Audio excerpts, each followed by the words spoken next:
અમદાવાદના જુહાપુરા વિસ્તારમાં સોનલ 4 રસ્તા પર બે જૂથો વચ્ચે થયેલી બબાલને મામલે વેજલપુર પોલીસે 3 આરોપીઓ જેમાં જિગ્નેશ ઠાકોર, રાહુલ ખટીક અને ગોપાલ ખટીકની ધરપકડ કરી છે। આ ત્રણેય આરોપીઓ ઓઢવના રહેવાસી છે। આ ઘટનામાં હજુ એક આરોપી ફરાર છે, જેને પકડવા માટે પોલીસે તપાસ તેજ કરી છે।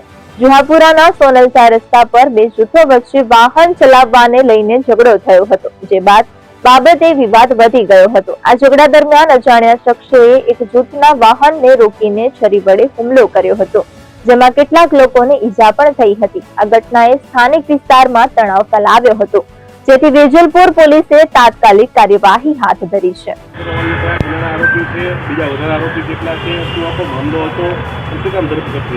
ગઈ તારીખ 31 ઓગસ્ટના સાંજના 6 વાગ્યાની આસપાસ સોનલ રોડ 4 રસ્તા ઉપર એક અમન શેખ કરીને છે, એમને હાલ પૂરતું એવું અમને જણાવેલ ફરિયાદમાં કે વાહન રોકી અને અજાણ્યા ઈસમોએ છરીના ઘા મારેલા, એ બાબતની એના ગુનાની તપાસમાં ફરિયાદ લીધેલી।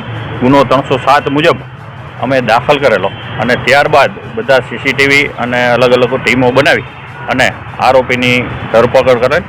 આ આરોપી ધરપકડ કર્યા બાદ કારણ હાલ પૂરતું એવું જણાવે છે કે બેયને બાઇક બાબતે ઝઘડો થયેલ ચલાવવા બાબતેનો, ત્યારબાદ આગળ જતાં ગાળાગાળી થયેલ ને એ બાબતેની અદાવત રાખી અને અમન શેખ ઉપર છરી વડે 3 ઈસમોએ હુમલો કરેલ।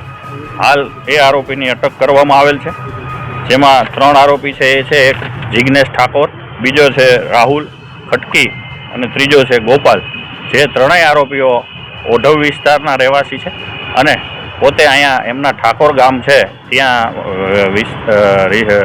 પોતાના રિલેટિવને ત્યાં આવતા હોય અને આ બનાવ બને છે।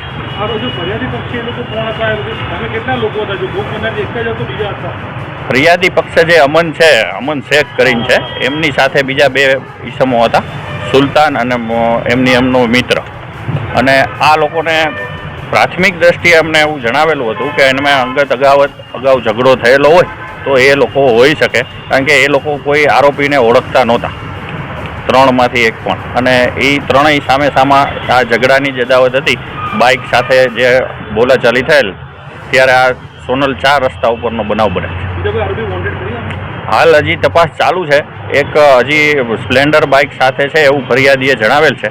એ વધુ તપાસ હવે આ આરોપીના અમે રિમાન્ડ માગશું અને રિમાન્ડ દરમિયાન વધુ તપાસ ખુલશે।